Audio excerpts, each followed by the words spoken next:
Hello? Mic check? Okay. What's up, church fam? My name is Jay, and I'm here to share how God grew my heart for evangelism. For 23 years of my life, I lived as if God did not exist, especially after high school. I fell into the party life and indulged in every sin imaginable. I became a club promoter in LA and even resorted to selling drugs to fund my lifestyle. Past the statute of limitations, by the way. I was becoming more and more reckless, and my soul continued to grow emptier. But my pride and temptations wouldn't allow me to turn from my selfish desires. Throughout this time, I had a best friend who had been with me since junior high. He was naturally a confident and charismatic leader who took me under his wing and even brought me into his business. If I was getting jumped, he'd be the first to rush in, no matter how outnumbered we were. I don't know why he cared about me enough to be my best friend, but I looked up to him like an older brother. One night, after working all night, he shared his destiny to become a missionary. He said he would give up all his possessions to his family and fly to the other side of the world with nothing but $1 and a Bible, stating it would be an honor to die for Christ.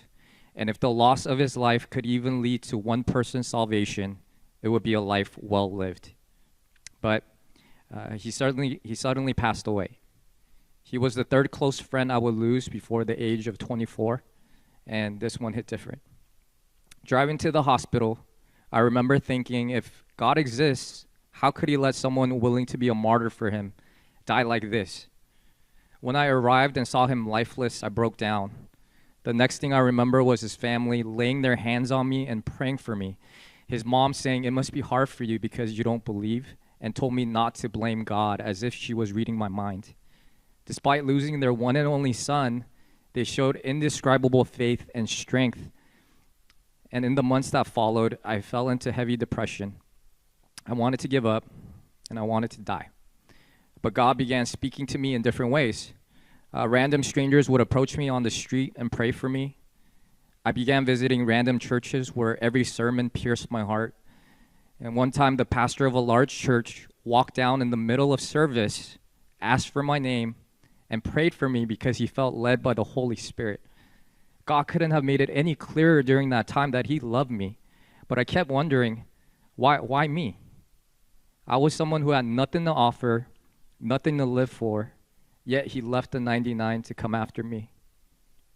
No matter how useless I thought my life was, it had been paid for by Christ's blood, making it priceless. He called me by name, and I had no choice but to surrender. From that moment on, my life flipped upside down. I left my old life behind, and God began blessing me. He gave me a career. He brought me into this amazing community here at the Church of Southland. Shout out Chino. I even signed up for missions where I was able to share my testimony overseas. There, I woke up every day with such purpose and felt filled with his love. I couldn't help but feel like my best friend was living vicariously through me. God also gave me a heart for evangelism, and I've been learning many things on this journey. The biggest lesson being, it's not about me. One time at the food pantry, I came in feeling super confident.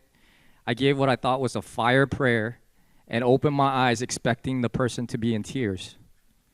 Nope. They were completely unfazed and drove away very quickly. Another day, I came in sleep deprived, hungry, and honestly not wanting to be there.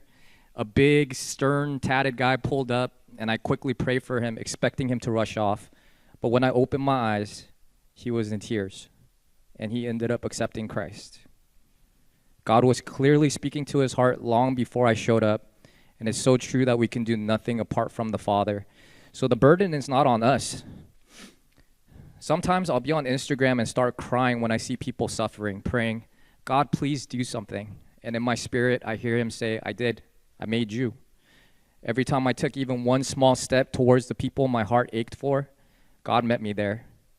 And looking back, I was ready to give up on life, but God, through his people, refused to give up on me, and that completely changed my life. God is always at work, and sometimes he nudges us to reach out and invest in the people around us. I often imagine what would happen to my non-believing friends and family if Christ came tomorrow. Don't they deserve to hear the gospel even once? So, brothers and sisters, if God can transform this former LA club promoter into a promoter for Christ, trust me, You can change anyone. May as well be done. Thank you.